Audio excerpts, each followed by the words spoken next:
LSU and Louisiana Tech tonight from Ruston, Louisiana, up in the 318. Love Shack should be popping tonight. Chilly, but should be a heck of an environment for two really good baseball teams that will do battle tonight. Our pleasure now to welcome to the show LSU pitching coach Jason Kelly, who will join us weekly here on Hunt and Hill. Coach, thanks so much. How are you? I'm doing great, guys. Thanks for having me. I know you're not pathetic like us down here with our thin blood and our complaining. You've spent some time plenty other places in the country, but you got an extra jacket for tonight at least? I don't. That might be a mistake. I wasn't quite expecting rain as much as we might get tonight, but I'll be just fine. I spent enough time in Seattle to where I can at least battle for 4 or 5 hours. I would imagine you could. The two of us over here, we're pitiful. All right, let's talk about what we saw over the weekend before we get to tonight in Ruston. I want to start with Blake Money. You guys decided to give him the baseball on opening night. He delivered 7 innings for you, struck out 10, and was really in the strike zone from start to finish. What'd you see from Blake on Friday night? Man, I thought he was really good, and you know, he's you guys have talked about it. Everybody around the program has talked about just how far he's come. And it was just great to see that kind of come to fruition for him, the time he's put in. And he did everything that I asked of him, if not more, of commanding his fastball, throwing the breaking ball for a strike, and handling the environment, which, as you guys know, can be a daunting task sometimes. And so I was very proud of him. I was happy for him, and I think that really set the tone for our weekend. Let's talk about your starter on Sunday, Ty Floyd. I was so excited to watch Ty Floyd spin some breaking balls on Sunday, see how that had come. I don't know that I saw one. I certainly didn't see 5. What was the game plan there to establish the fastball? And we just didn't see a lot of breaking balls from Ty on Sunday. Yeah, that's, you know, and I've talked to our staff about this. Like, I don't do things, the way I call the game is I don't do things that are not necessary. And just because you're, you know, maybe working on something or something, it's about getting people out. And they didn't have a chance against his fastball. His fastball was electric on Sunday. I mean, the 91 to 94 is not representative of the way that ball attacks a hitter. I mean, he's got such late life on his fastball that it makes it really difficult for them. So I didn't feel a need to throw the break ball. We threw one of them, and it was decent. It was kind of down and away. And went right back to the fastball, and he ended up striking the guy out. So it wasn't that he doesn't have one or is not capable. It was it didn't seem like the time for it. I mean, in football, if you can run the ball, you run the ball, and I felt like that's kind of what we did on Sunday. The guy with the most electrifying stuff I saw over the past 3 games was Eric Grazelman to me. What is Hunt and I going to have to do to get this guy stretched out for 5 innings? Because he's throwing some stuff right now. Well, unfortunately, you and Hunt aren't going to have much in that decision-making process. But he's, you know, we've got to stack this team, the pitching staff especially, to the best kind of way that we think that they can function within a game. And I think, and Coach Johnson thinks that having Eric towards the end of the game is the most beneficial for this group. So if our starters can continue to do what I think they can do, it makes us really, really dynamic at the end of the game with Eric and Devin Fontenot and Garrett Edwards and Bryce Collins and Javen Coleman and some of those other guys. So you got to be strong at the end, you know, and with this offense, I think if maybe you give up 1 or 2 in the first 5 or 6 innings, you feel like you can climb back from that. But losing the game at the end makes it really difficult if you've got 1 at bat left. So we need to be really strong at the end, and I think those guys allow us to do that. Jason Kelly, LSU pitching coach here on Hunt and Hill. You know, we've had Eric on the show back in the summer when he committed to LSU and said he was coming to Baton Rouge. I actually bumped into him at Pluckers like 6 weeks ago and chatted with him briefly. Seems like the nicest, most cordial guy. And then you see him on the mound, and there's an edge there. I even saw that in the fall in practices. What's he like day to day, and does that change when he gets 60 feet 6 inches away? Oh, it's a 180-degree turn. I mean, when you call that bullpen and you say, "Hey, man, let's get Rez going," the intensity climbs to 1,000,000. He likes to pitch that way. He likes to pitch with not only energy but emotion. And off the field, it's the complete opposite. It's the nicest, charming, just respectful kid. He's a great student. He comes from a great family. I think both his parents are doctors. Like, he just really gets it.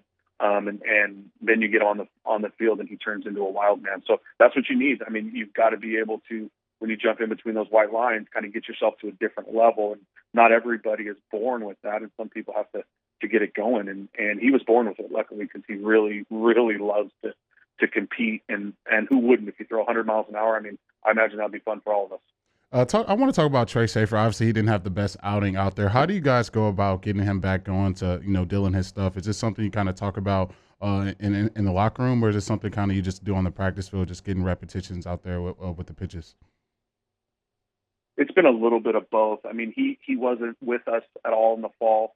He had to graduate before he became an LSU student, and that didn't happen until the end of December. So he's a little bit behind. Now, that being said, he's got a ton of experience. I mean, and has pitched for 4 years at this level. So I know that it's in there, and I know that I'm going to be able to get it out. It's just, can we do it a little faster than we had hoped? And I don't think what you guys saw over the weekend is what he's going to be as we progress into this thing. So I may have to handle him a little bit differently and put him in situations where he can have success and kind of get that positive snowball rolling for him.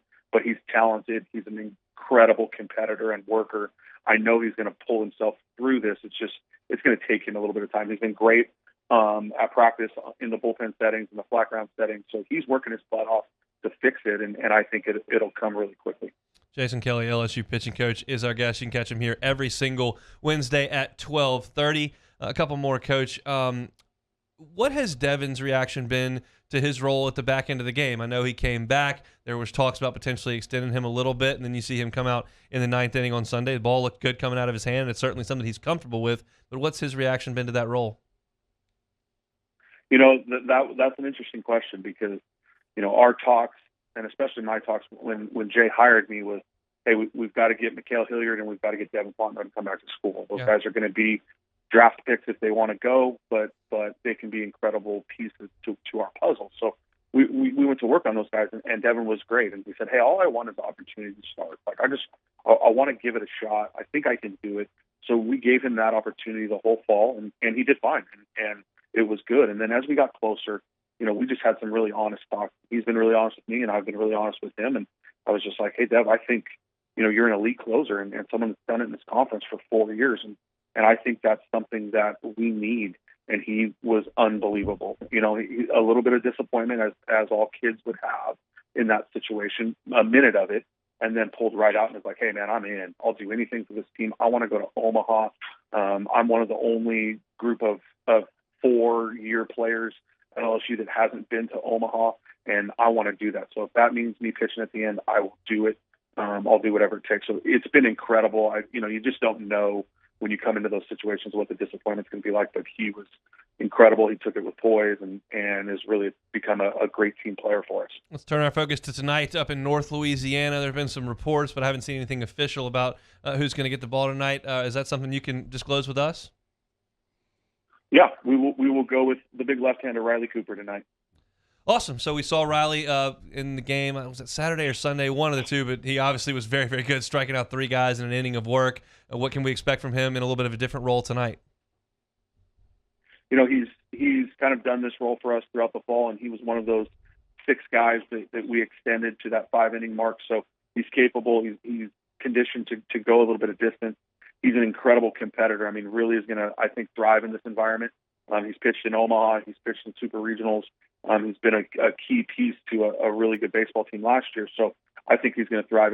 It's kind of not low on the stuff meter, but considering the way pitchers are nowadays, it is, because he's 87 to 90, but an elite changeup, a great curveball, and a great slider. So it's going to be a little bit more of a mix than a lot of our other weekend guys, but I expect him to be really good tonight in what seems to be an awesome environment. So I'm assuming after the series was over, you sat your pitchers down and said, all right, guys, we got to hold teams to about 13 runs a game, and we'll be in good shape. Is that kind of the message you gave them? No, I'm not going to say I was disappointed over the weekend, but I didn't think we pitched to our capabilities. And I think we had, maybe 23 innings of zeros, but a couple of those 4 innings were 3-run innings and 4-run innings. And we need to limit that. So, the offense is great, and that's a big part of it. But as you guys know, that offense goes through spurts, and there's going to come a time where we don't score a whole lot of runs, and we really need to pitch, and we're capable of that. And I want that to be the expectation every time we go out. So obviously happy to sweep and to score a ton of runs, but I want to pitch better, and our guys do too. So that was the main message after the weekend. Well, off to a pretty good start here in Baton Rouge, Coach. So we very much look forward to chatting with you each and every week. Stay dry and warm this evening. Y'all bring home a win. All right, guys. I appreciate you, and look forward to talking to you guys next week. Sounds good. LSU pitching coach Jason Kelly.